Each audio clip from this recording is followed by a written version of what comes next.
Welcome to the CMO Spotlight. And today I have Tim Minahan, who's the EVP of Business Strategy and the Chief Marketing Officer for Citrix. Welcome, Tim. Joe, thanks for having me. Absolutely. Well, I wonder if we could kick things off. If you could tell us a little bit about Citrix and what Citrix is, what the company does. Yeah, certainly. Citrix is the leading provider of digital workspace technology in which we deliver all the applications, the content, the collaboration tools that employees need in one unified and secure workspace. So employees can work anywhere, across any device, any location, which we're all experiencing now, and that companies can be confident that those applications, no matter where they're being accessed from or by whom, are secure. Excellent. And so we've actually known each other a long time. Yeah. We met a long time ago, but I know that you're leading marketing and business strategy for Citrix. So tell us a little bit about what your role is with the company. What does that entail? Yeah, certainly. As you said, Joe, I wear two hats here, which, one is to head the global marketing organization, everything from brand to demand to customer advocacy.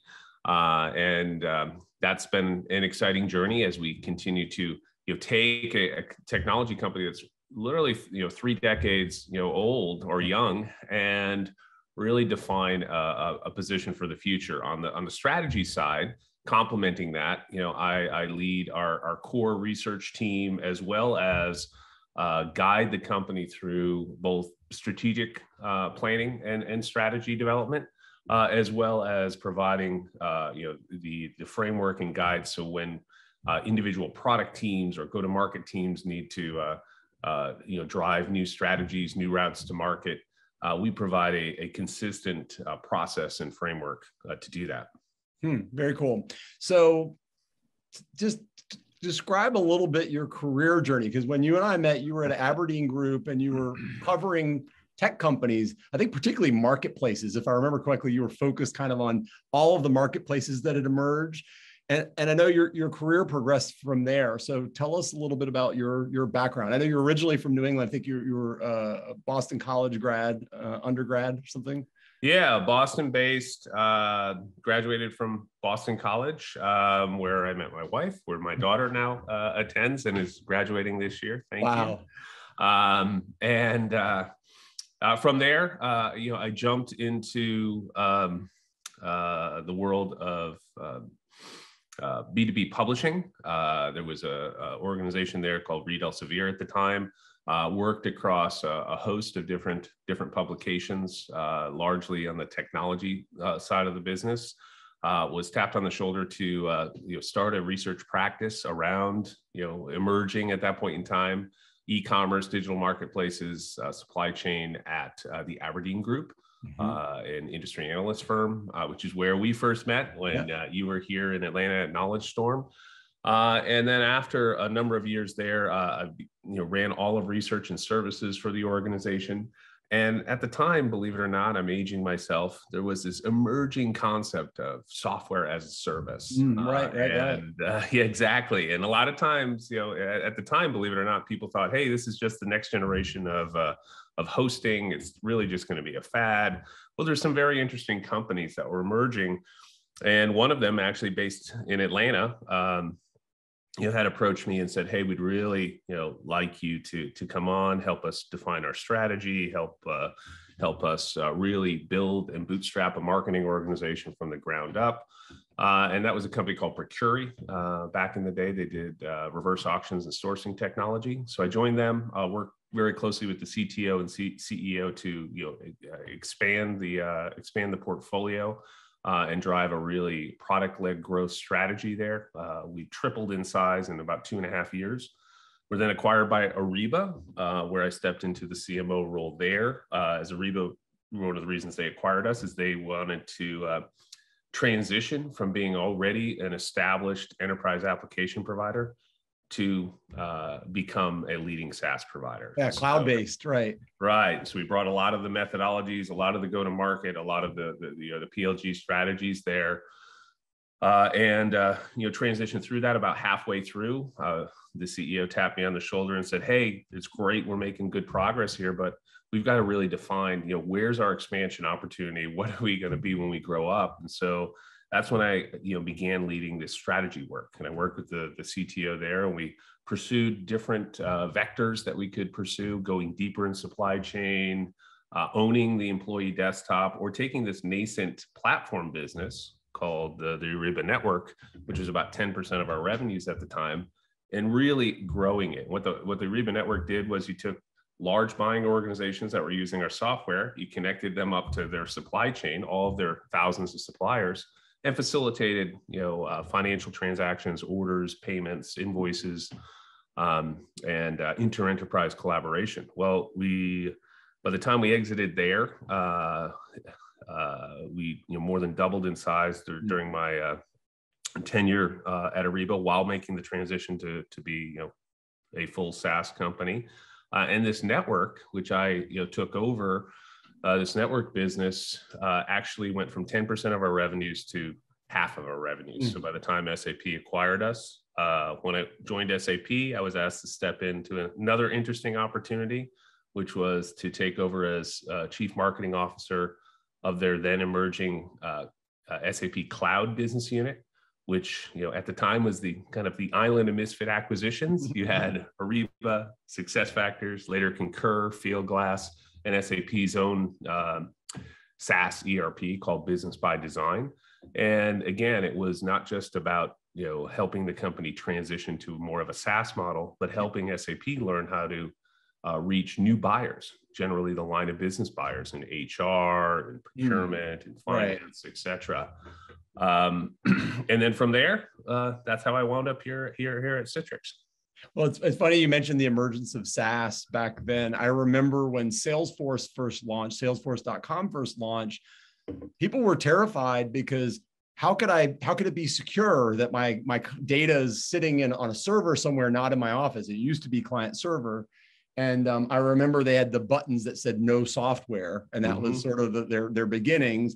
And obviously, all of the companies like SAP that had a lot of CRM and ERP software products, all developed web-based platforms as that became more and more prevalent. And so you were early in the wave of that transition to the movement from client server software to software as a service and cloud-based software. Yeah, and I think the whole segment owes a debt of gratitude to Salesforce, right? Really kind of carving that path. We all emulated a lot of what they did. Obviously, you can't apply it directly, but there are a lot of great concepts that really helped accelerate that movement. Yeah, well, and the emergence of computing power and broadband, widespread broadband made it wouldn't have been possible without those two things, I think. Yeah, and it's clear over the last 2 years, those holdouts from transitioning to SaaS or transitioning to cloud really paid the price. And so I know in talking with a lot of our clients today who just 2 years ago said, no, our information is too important, we have requirements, we can never move to the cloud, are all saying we have to move to the cloud. Yeah. We need that agility. We can't get caught flat-footed. We need to be able to scale up quickly and scale down as our business needs change. And so, it all started back then, but it's really kicked into high gear right now. Yeah, and it seems like Citrix is on the cutting edge of, because remote work has become, or work from anywhere has become the norm instead of the exception. It feels like, as we emerge from global pandemic, hopefully emerge from global pandemic, it seems like Citrix is right there on the cutting edge of that transition. Yeah, I mean, look, none of us would ever wish a global pandemic ever happened, but it did really open folks' eyes to the possibility of breaking down the taboos of traditional work structures and the idea that work can only happen in an office when you're punching that virtual clock. And certainly our philosophy has been for the past few years, even pre-pandemic, that work happens anywhere, and that the only consistent, whether you're working in your office at home, whether you're working in the office at one of your work hubs, or whether you're on the road, is that you need secure and reliable access to all of your work resources, your applications, your content, and the like. And that's can only be delivered through a unified digital workspace. And that's where we come in. Awesome. So I'm going to shift gears a little. From a career standpoint, I'm curious if there's a piece of advice that you wish that you'd gotten very early in your career, or maybe a piece of advice you'd give to your daughter who's now graduating from college, or a young person that's just emerging maybe into a marketing field particularly, but just generally, what advice do you wish you'd gotten or would you give to the young folks?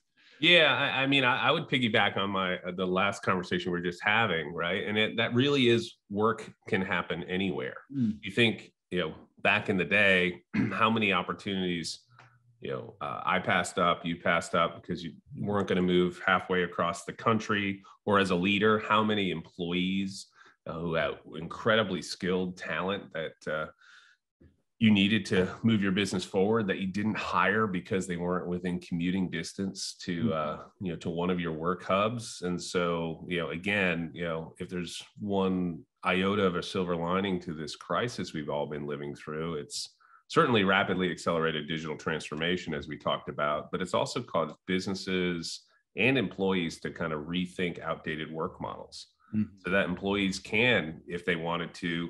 You're seeing a rise in the increase of freelance experts, right? Expertise that says, hey, you know what? I don't want to work for a single company. I want to choose the companies I work for. I want to choose the projects I work for. I want to continually learn. And as a employer, a manager that needs to hire talent, you think about, if you can think way back 2 years ago, we had a global shortage of medium to high skilled workers. It was most acute in those most in-demand skills that we all still need for our digital transformation: cloud skills, security skills, analytics, AI. And guess what? It's very hard to compete against hiring against Amazon for a full-time employee, or Google, et cetera. But you have this rise of this free agent nation where you can begin to rethink your workforce strategy and say, hey, you know what? For those in-demand skills, I'm going to hire a freelancer. I'm going to bring them together with my my team, and we're going to drive towards some consistent business outcomes. I think it's an incredibly exciting opportunity, both for employees who are looking at taking on new exciting opportunities, as well as employers who can begin to rethink their workforce strategies in ways that that maybe have handicapped them in the past. So I believe that everybody has a superpower, and I'm curious what you think your superpower might be. I really think it comes down to kind of three things tied together: listening and observing, and then interpreting, right? Being able to, and maybe this is a skill I developed, back in my editorial days, then as an analyst, being able to, take different data points very quickly, interpret and frame up concepts or positioning or entire markets. And I've had the opportunity, gratefully, over the past several years, whether it was at bootstrapping at the startup here in Atlanta, or whether it was creating the spend management category at Ariba, or now creating the digital workspace category, being able to take a research-based approach to things, quickly interpret the direction the winds are going, and then be able to kind of frame up a positioning to create new markets, the what's next thing. I think that's been if I said a superpower, I think that would be it. But it all starts with taking a moment to listen and observe before jumping to conclusions. Well, we talk a lot about data and big data is a catchphrase that's gotten really popular, but the reality is data is worthless. It's insights that come from the data, and I think that's related to what you just said, that maybe your superpower is being able to synthesize a lot of that information into something that's an insight that's actionable, that's useful versus just a pile of numbers or a pile of data.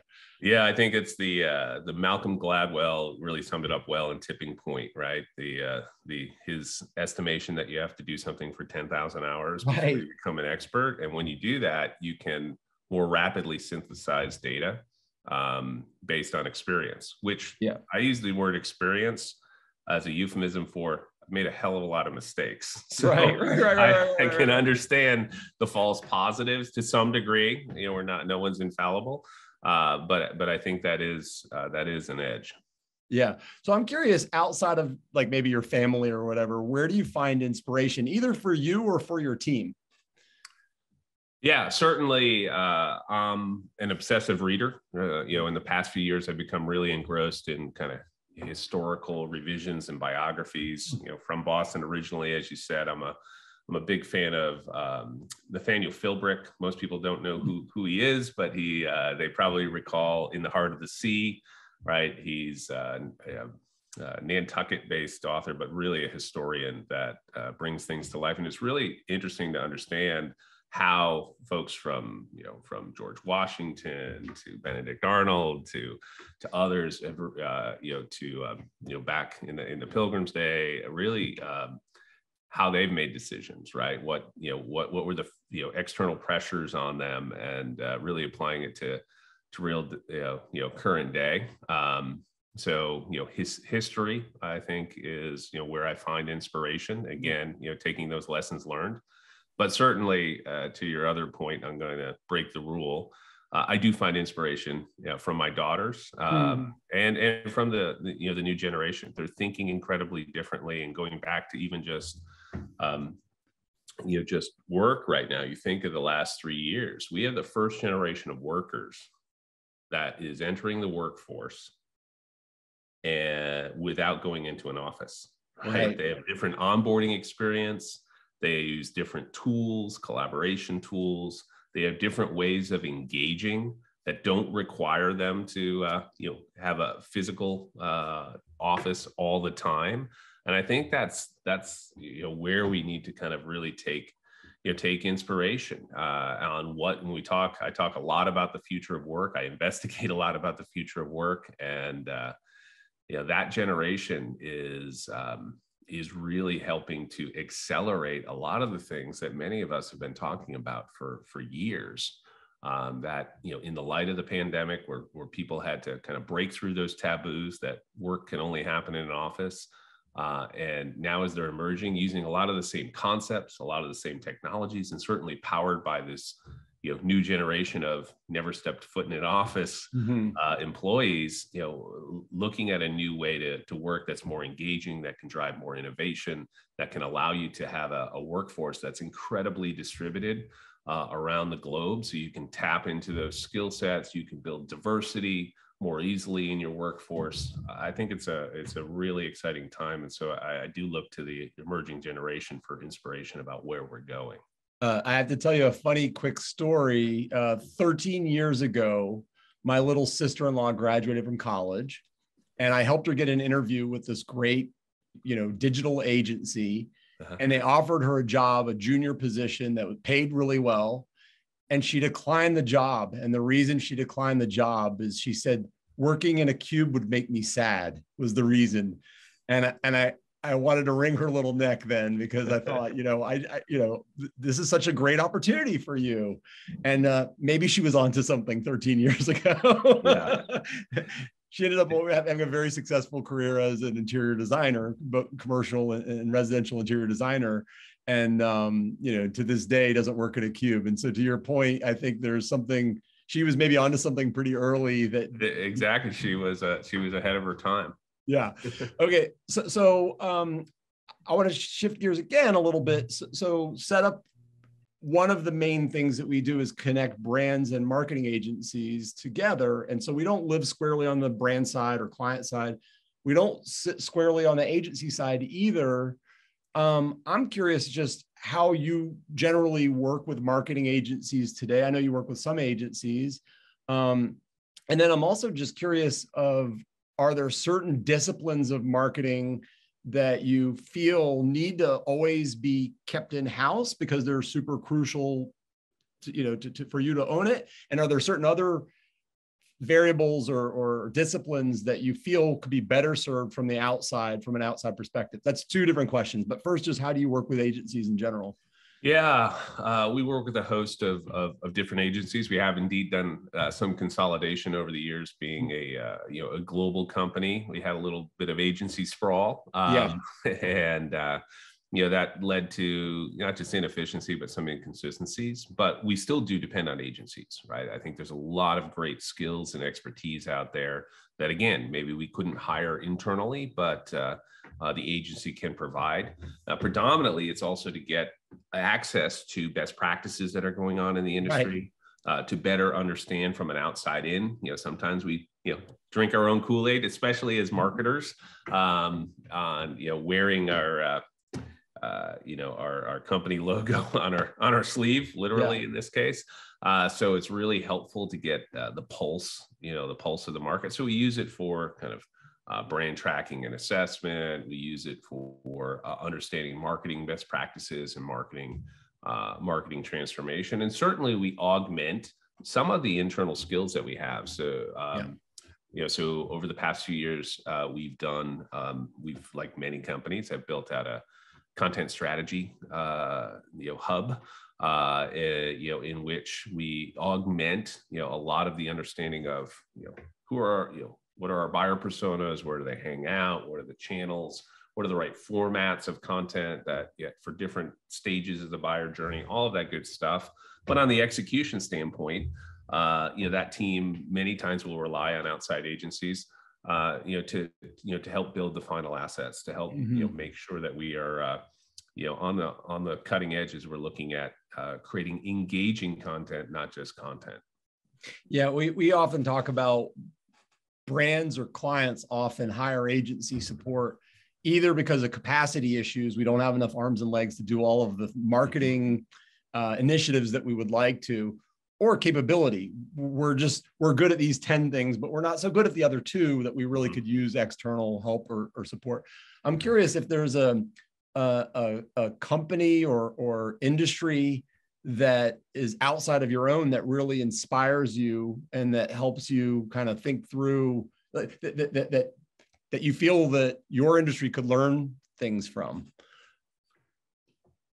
Yeah, that's a very, very good question. Certainly, you look to the major brands now on how they, create very humanized stories and engagement. Certainly not just the Nikes and the Netflix of the world, but I think P&G is doing some very, very interesting things in raising awareness and empowerment for young women. All that's incredibly important. Certainly, within our industry, you have a host of different engagement models and tactics that folks are using. We mentioned Salesforce before, and owing a good debt to kind of marketing best practices for the SaaS world there. But there's a number of even startups that we keep an eye on, not because we're competitive with them, just because we're inspired by them. Yeah, that's cool. So many of us that spend a lot of time in marketing spend a great deal of time working with non-marketers who don't always understand the value of marketing. So I'm curious, how do you demonstrate the value of marketing to those non-marketing functions within the organization who don't live and breathe it? Yeah, this is a philosophy I've had since kind of way back when I was at that bootstrapping that Atlanta startup here, which is, let the data do the talking, right? It begins to remove a lot of the emotion and pent up biases that we all come to the table with. And if you can kind of align on having a good understanding from a mathematical standpoint of the full buyer journey and the funnel nomics that are associated with that, it becomes a much easier dialogue. And I think we've all experienced as marketers. I'm probably going to get myself in trouble with the, hey, we just always did this, right? You're right. All right. It's more about activity than outcomes. And I think data allows you to flip that equation. Yeah. So one last kind of marketing-ish question. I'm curious, either at your time at Citrix or maybe in a previous life, is there a particular program or campaign that taught you a great deal, either because it was a huge failure and it taught you something that you really needed to learn, or was a huge success and it's something you might want to emulate again in the future?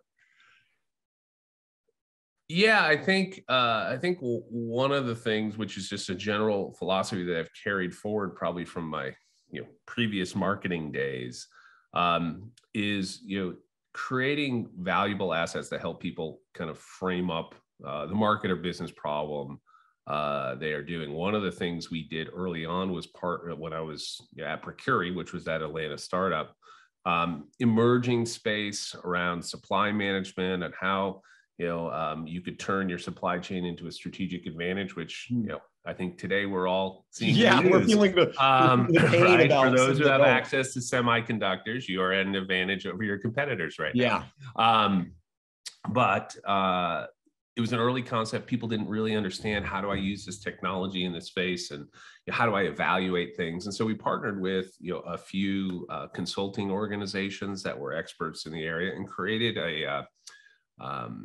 basically an RFP template. Like, here's how you need to understand it. Here's how you need to frame up the equation. It was more of an industry-based activity. And funny thing happened on the way.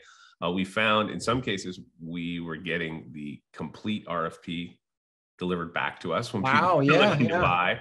And certainly we saw segments, but it allowed us to be much more efficient internally. We partnered with sales ops, and we created a sort of a canned portfolio of responses to those questions. So it created much more efficiency. It also, as you might expect, was an early indicator of those, gave us a little jump on the competition for those who were out there looking to kick the tires of technology in our area. So that research-based approach, I've continued to carry forward. Like today, we have established really a thought leadership-based platform called Fieldwork. Within it, we've got our own podcast series around remote works, which we started during the pandemic, which I would encourage everyone to tune into across your favorite channels, Spotify, Apple, etc.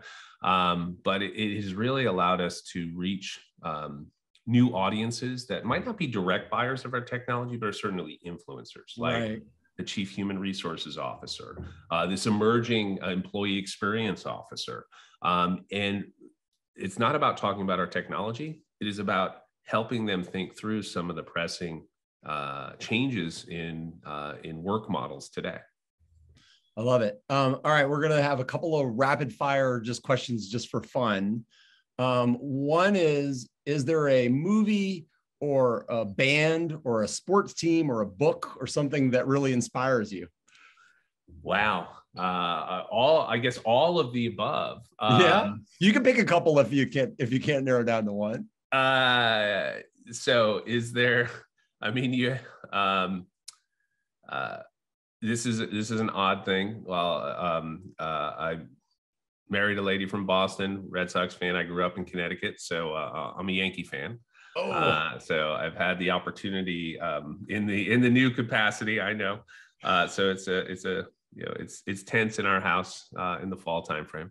I remember when they used to be good, Tim. Exactly. I'll tell you a story offline about how my daughters, I'll tell it now, said both my daughters are Red Sox fans. They're now 21 and 19. And I asked them a couple of years ago, hey, why aren't you a Yankee fan? And their answer was, well, Dad, the Yankees never win.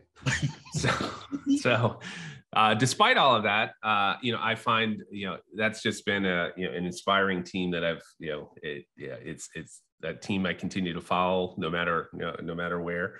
From a book standpoint, I've been as a product of the 80s, Jay McInerney fan. So I think Brightness Falls is probably one of his most overlooked books that really kind of sums up the spirit of the early 90s. in New York, in a, believe it or not, pre 9/11 world.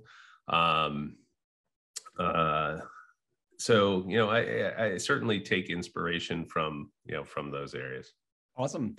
So outside of your family, where do you find joy outside of work? I mean, do you have any hobbies or things that you love to do? I have hobbies. My persistent hobby is certainly I love to cook. I love the ideas. Many of us do long-term strategic projects and feel our work is never done. I find cooking is something that you can you define and provide instant gratification, and it brings folks together and generates pleasure right in the moment. But beyond that, and definitely mostly with, but also independently from my family. We do get back up to Boston in the summer times, and I and my daughters, not my wife, actually are avid surfers. So we love getting out there on the waves, and every day is different. Every wave is different. It's an exciting time. Now they're much more aggressive than I am. I'm more of a longboard, smaller wave. Cruise on in. Yeah, exactly. That's cool. Well, as a guy from Connecticut, that was an unexpected answer for sure. Well, we're still near the shore. We're still near I the know. shore. It's just you don't think about surfing so much in the Northeast as you do, South, West Coast, and that kind of thing. Yeah, the right wetsuit can right. Can make anything possible. Right. All right. Well, last question is just: is there something that you wish that I asked, or maybe I should ask in these conversations in the future? I mean, I think generally, and you yourself, I myself, a lot of the listeners here, are kind of in leadership roles, and certainly what I'm always fascinated by folks' different leadership styles. I think that's why I gravitate towards that, those historical revisions and documentaries to better understand how some of our leaders in the past have made decisions. And so, I'm always fascinated by, the different approaches. How do you create build a strong team, create an engaging team? And so, from my perspective, I take inspiration from a lot of different folks, including Joe Torre, the former manager of the Yankees. And how they build teams, how they engage differently with different members of those teams. In mine, the leadership philosophies I've developed over the years is getting back to your question on superpower. I think framing up a compelling vision, creating clear delineated milestones or OKRs on tracking progress towards that. Certainly, I think especially in this day and age, but always hiring people smarter than you. Yeah. Number of specialized disciplines across marketing just continues to grow exponentially, and the idea that you can apply a generalist approach to everything is I think is unrealistic. And so I strive to find people who are experts in those fields, who can really bring that unique perspective and best practices. And then finally, my role, I believe, as a leader is really to knock down barriers for their success, right? If something's standing in their way, whether it's budget, whether we need to bridge, build a bridge to certain other stakeholders, whether they need to increase and augment their skill set with external resources, let's make it happen. Mm-hmm. When you said that you want to hire people smarter than you, when you're as smart as you and I are, it's really difficult to do that. I don't know. You should talk to my wife. Well, I have young kids. My kids are preteens, tweens, and I told them that my absolute best value was my humility, how humble I am. So that's perfect. We're into the dad jokes these days. Anyway, so Tim Minahan, the SVP of Business Strategy and Chief Marketing Officer for Citrix. Thanks so much for the time, Tim. This was a fantastic conversation. Thanks for having me, Joe. Always a pleasure to talk to you.